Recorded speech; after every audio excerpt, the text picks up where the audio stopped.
জানিয়ে আমি আমার সমাজী বক্তব্য শুরু করছি। আমার নাম ডক্টর হাসান আশরাফ। আমি জাহাঙ্গীরনগর বিশ্ববিদ্যালয়ের নৃবিজ্ঞান বিভাগে অধ্যাপনা করি। আমার পূর্ববর্তী শ্রদ্ধেয় বক্তাগণ বিভিন্ন বিষয় নিয়ে বলে গেছেন।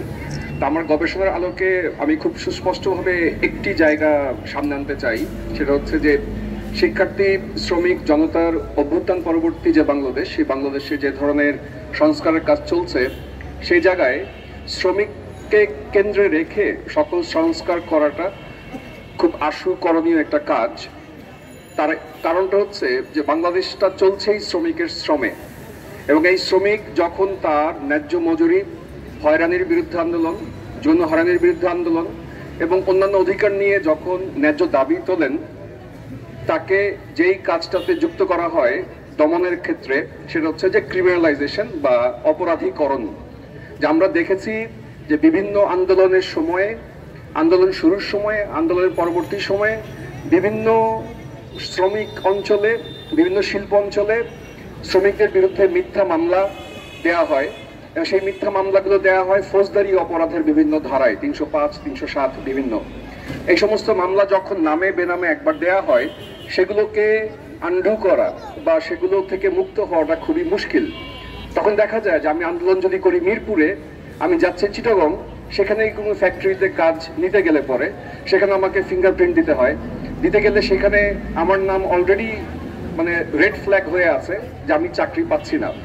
এবং খুব সম্প্রতি শিল্প মালিকদের যে সংগঠন, তারা স্বীকার করেছেন যে এই ফিঙ্গারপ্রিন্টকে যুক্ত করে যে ব্ল্যাকলিস্ট করা, তা থেকে তারা বিযুক্ত হবেন, এটা আর করবেন না। তো এই অপরাধীকরণ যে প্রক্রিয়া, সেই জায়গা থেকে শ্রমিকদের অধিকার আদায়ের সহযোগী পরিবেশ তৈরি করতে হবে। একই সাথে সংস্কারে অভিন্ন শ্রম আইন, অভিন্ন গণতান্ত্রিক শ্রম আইন খুবই জরুরি। যে 8টি ইপিজেড রয়েছে বা এক্সপোর্ট প্রসেসিং জোন, বা পরে 2010 থেকে যে 100টি ইকোনমিক জোন করা হয়েছে, সেই জোনগুলোতে, ইকোনমিক জোনগুলোতে বাংলাদেশের শ্রম আইন প্রযোজ্য না। এমনকি এই ইকোনমিক জোন বা ইপিজেড গুলোতে যে কোনো ধরনের শ্রম বিরোধ বা শিল্প বিরোধ হলে সেটি বাংলাদেশ লেবার কোর্টে আনাও যাবে না, সেটা এই ইপিজেড আইনের মাধ্যমেই নিষ্পত্তি করতে হবে।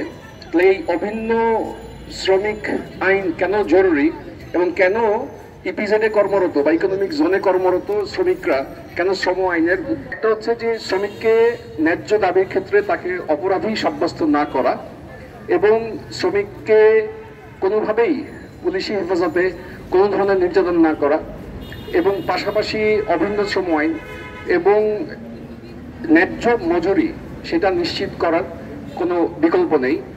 আমার পরে আরো অনেক বক্তা আছেন, তারা আরো অনেক বিষয়ে বলবেন।